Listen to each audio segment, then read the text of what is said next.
early in the morning on a Friday.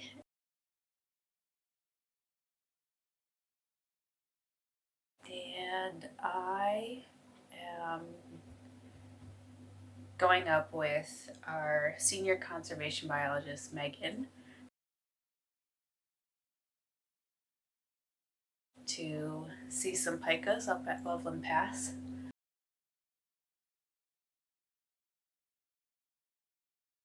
And do a pika survey.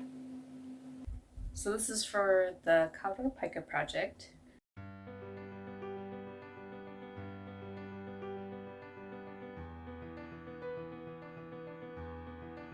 Ally is a word that kind of means nothing now.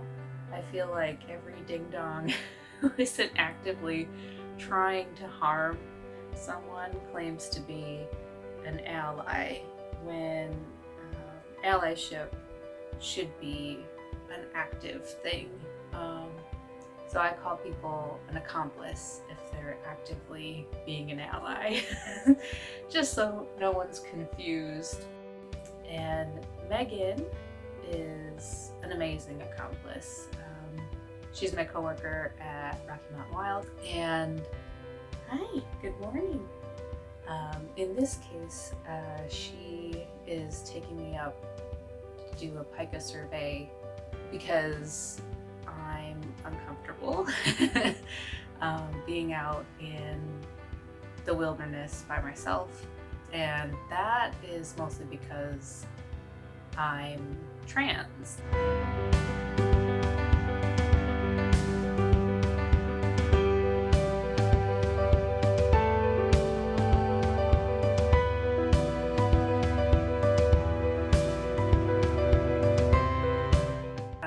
Visibly trans, and there's one of three things that happens when I encounter people when they're not expecting to see someone who's trans. Although nature doesn't give a hoot, people do. So one thing that happens is the double takes, which is fine. The other thing that happens sometimes is comments like, "Oh, kitty." Mostly they think people like me, who they read as feminine in the moneymaker, but with no chest, they usually read me as mentally ill. So I'll usually get some variations about, being a freak or being mentally ill. But then the third thing is the danger zone, which is people can react violently. At first I thought it was just like pure bigotry, but I found out when I was doing my diversity, equity, and inclusion in the workplace certificate that this is a natural response. So when someone sees you and they have that initial flood of hormones, then they would jump into their fight, flight, freeze, or fawn response. And the people who get violent obviously have a fight response. So while it is natural, it is their responsibility to react differently to overcome their lizard brain. I should say there's a fourth thing that happens. The fourth thing is cis women reacting as police. And that one tends to be more dangerous because even when people get scared, I'm 5'2". I'm very small. So, it doesn't last long. Their fight response usually goes away before anything horrible happens. But the fourth one has been my danger zone, which is cisgender women acting as police. I was in line to use the bathroom at a subway station in New York City. The next thing I know, I'm getting yanked out by my hoodie by a police officer. So he like literally grabbed my hoodie and pulled me out of the bathroom. And there was this white cisgender woman with her hands on her hips, and she's like, "You found him," and like being all policey. Like apparently she had gone to this police officer and said there was a man in the women's bathroom. And I have to take a second here and say, who cares? What if there was? I was innocently standing in line to go into a stall, a closed stall. All of the stalls are closed. You can't see anything. There's nothing to see. Like, who cares if I was? She was not afraid. She spent the whole time with her hands on her hips or her hands crossed over herself. She was policing.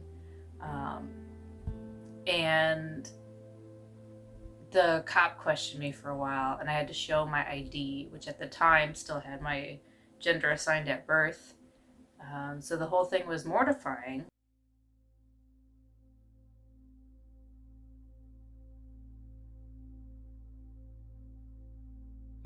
I couldn't believe that I had been violently pulled out of a bathroom.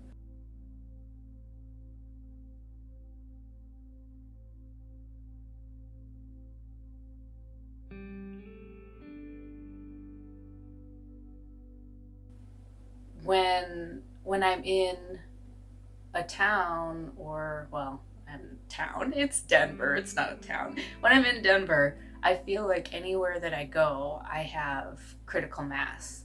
My assumption is there are more people who are okay with queer people than there are transphobes in any given situation.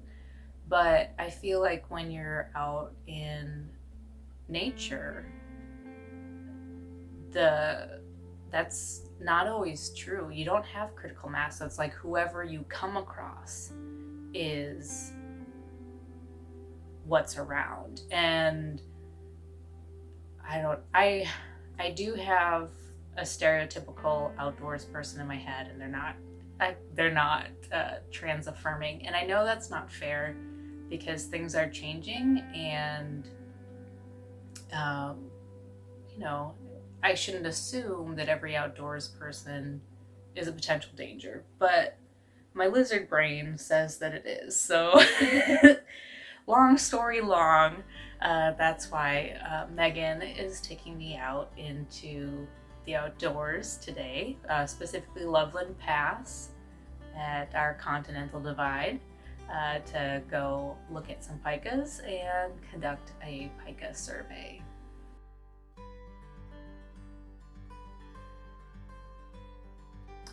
So the reason why we're doing this so late in the season is that I got top surgery right before the field season started.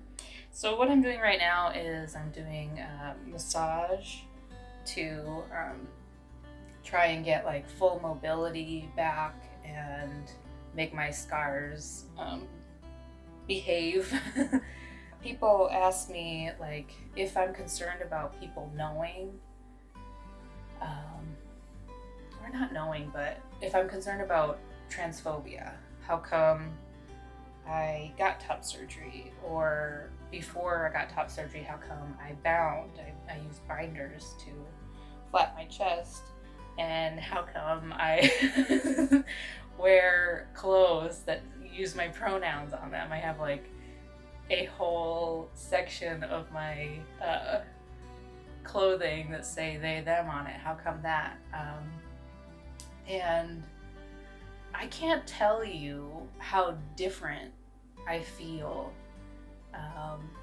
Like, I've come into myself. I don't mind my body. I used to not be able to look in a mirror for too long because I didn't like what I had, what I saw. Like I think someone described it as a brain map. You have a map in your brain of what your body looks like, and then you have reality. And there's something called gender dysphoria, When I got the designer custom chest, as I like to call it, or when I bound, I felt more confident. I felt more like myself. More so when I got the top surgery. With the they, them clothing, is to reduce harm. It's all harm reduction. And I only wear it in areas where I feel safer. So when I go to visit family in central Wisconsin, I don't really wear it. But like running around in Denver, I wear like either a they, them pin or shirt wherever I go to try and get people to use my pronouns. Yeah, there's people way smarter than me who have done whole treaties on all this stuff, so be sure to do your Google searches for anything you don't understand. Okay, so I'm gonna finish getting ready, and I've decided to wear they, them shirts because I feel like I'm safe with Megan, and so yeah, the goal is to be trans out there and queer out there, because I think it might be safe. So I'm all ready to go, and I have about 15 minutes until Megan comes to pick me up. I feel pretty good. I'm getting a little bit anxious because I do that.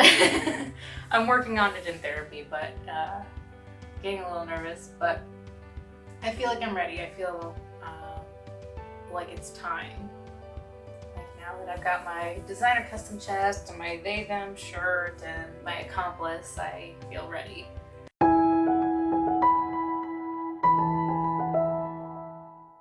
So like all this talus is potential. Yep, all the talus is potential pika habitat. And the marmots live in the talus too, so marmots have pikas.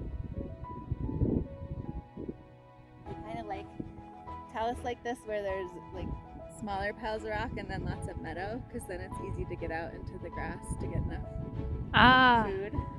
So I don't see a whole lot of vegetation. Where do they get it from? They'll get it. It's fall now, so it's starting to die off, and they're getting close to being done with collecting hay for the winter. It'll probably snow up here anytime. But in the spring, all this is like a lot. This grass and stuff is taller. Okay. But they'll even, or look like over there, you can see there's still some taller grass. But they'll pick any of this stuff that you can see.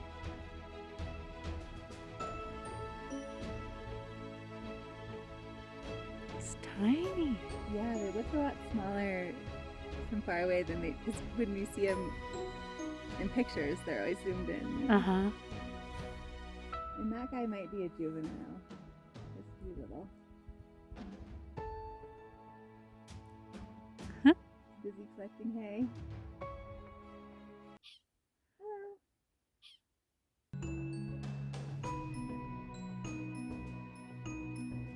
They want to protect their hay piles from other pikas because they need the food to survive the winter. And other pikas will come and steal their hay, so they're very territorial. And some of the calls that you hear are the pika saying, "This is my territory and my hay pile, you stay away." You see him now, he's like up in the rocks a little bit more. Or she, this hay pile is right underneath.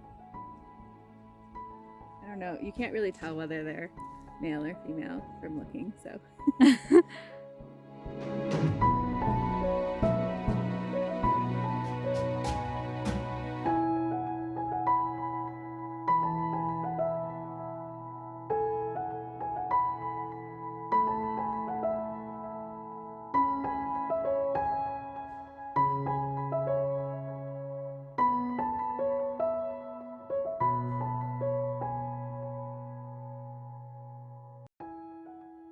The pika has collected a ton of hay for the winter. It's a pretty big pile for such a little animal. So this is all for one. Yep. Yeah, and they collect enough to last the whole winter, which can be, 9 months. And then here in Colorado, you kind of never know how long winter is going to be. So they usually collect more than they need just to be safe in case the winter goes long. And then this is pika poop. Oh. See, it looks like little tiny peppercorns. Uh-huh. And the pika, you could tell the pika sits there and pees all the time. Pika toilet. That's really close to the food. Is there a reason for that or just sloppy? Just kind of not using up any extra energy that you don't need to use up.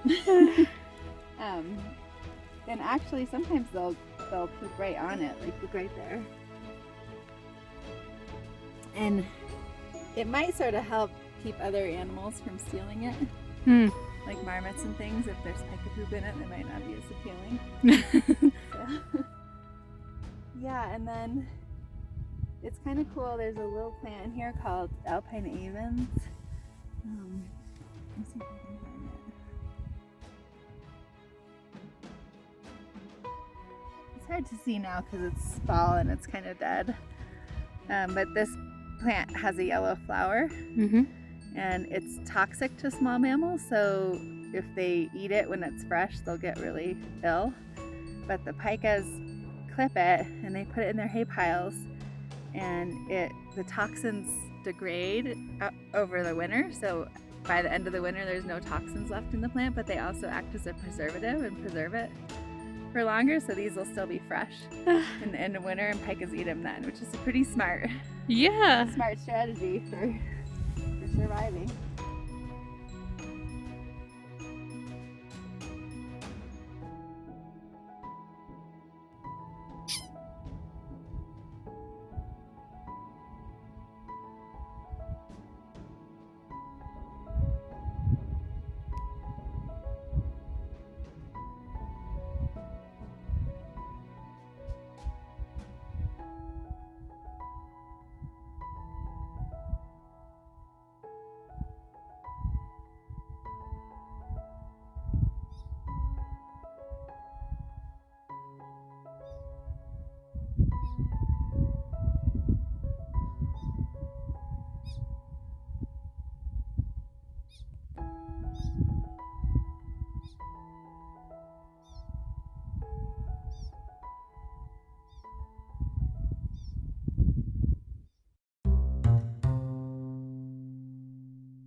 Like sometimes it's kind of sad to watch because there'll be an industrious pika that's out collecting vegetation and making all these trips back and forth, working really hard, and then you'll see another pika every time that one goes to leave and get more vegetation will sneak in and steal some.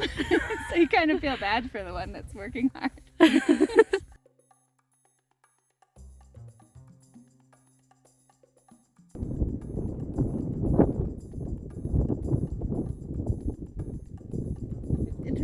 Because they often live kind of right on top of each other, so it'll be like a marmot living there and there'll also be a pika in the same area of rocks, and they just kind of live right next to each other. And it seems like there's some research showing that the pika babies survive better in places next to marmots, and we think it's maybe because marmots are big enough to chase weasels away, which are the main predator of pikas. And then they might also like benefit from, they both do alarm calls, so they might benefit from each other's alarm calls. Just more people or more animals to keep a lookout. Oh my gosh. Cute. It's like tumble walking down the rock.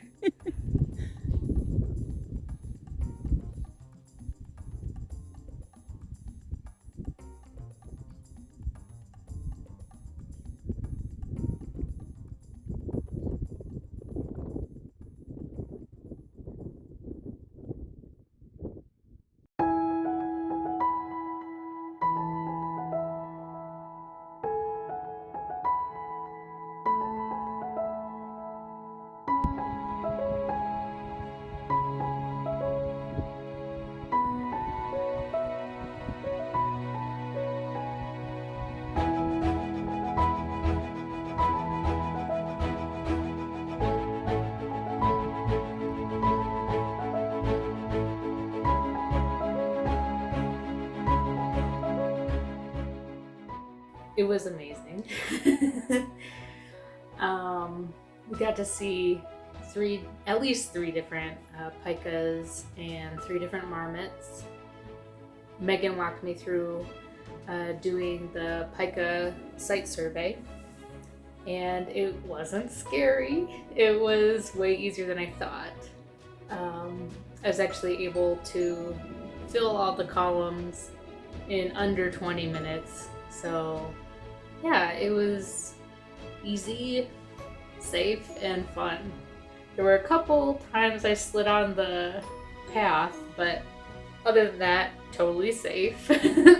And for me, that's saying a lot. I'm kind of a klutz. I've broken toes on the bathtub before, so I was afraid to go out with the normal Pika Patrol training because I thought I'd be a liability to the program, being that I am klutzy. I'm not really an outdoors person. I haven't done a lot of climbing. I don't know how to read a map, and I don't know much about GPS coordinates or anything like that. So I haven't ever signed up for the program despite working at Rocky Mountain Wild for 6 years. But I can safely say that even a ding-dong like me can successfully and competently participate in this program. I think it's a wonderful program, and the people who manage it, so my accomplice Megan and Alex from Denver Zoo, are very conscious people who, when I told them of my fears, their reaction wasn't to like tell me that I was overreacting, but instead to see ways in which I would be comfortable going out.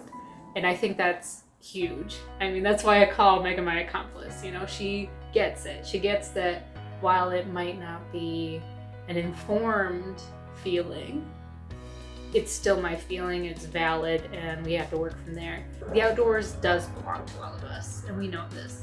And community science is for the community to take part in. And if you care about these species, you should be able to do what you want to protect them, including these community science projects. And I think that the Colorado Pika Project, the people who head it up, they understand that everyone's an individual and they might need different things in order to feel safe being in the outdoors.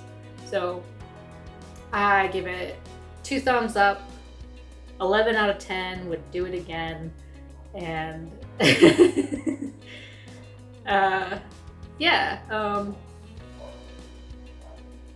you should sign up.